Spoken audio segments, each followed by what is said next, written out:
question: how do you turn a should, a feeling of should that can be stressful, into something you can actually savor?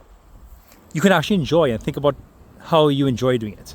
Well, when you think I should, for example, in a meeting and think I should get all 3 points covered, you can say to yourself, well, let's turn that should into a savor.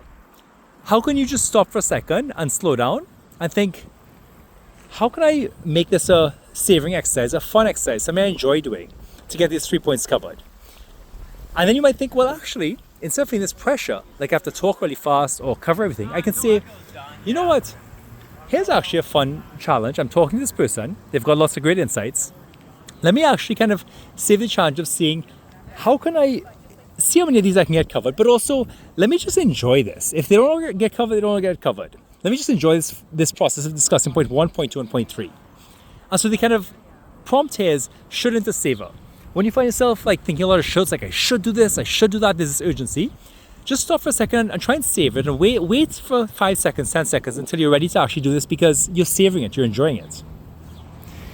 And it also kind of ties into, isn't it great if we could actually find most activities, we can't always, but most activities are things that we think we should do in the sense that they move the needle, they help people, they have impact, they're creating knowledge, they're doing something of value, but also they're things we savor, they would be fun to do, right? Wouldn't that be great if we can actually kind of find ways that to get ourselves to think in a certain way that we actually enjoy those? We can't always, but it's a good goal.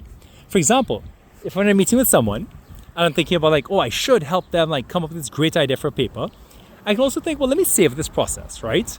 And I can think, well, yeah, it's okay if we don't do it perfectly. It's okay if it's a bit slow. It's okay if, there's some stuff missing. Let's enjoy the process, because this will actually be a bonus. It'll be fun. We might be more motivated and spend more energy on it later. I might have more energy left over later on.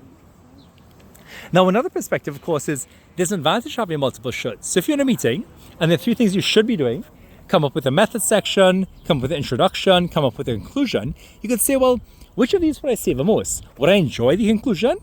Would I enjoy the methods?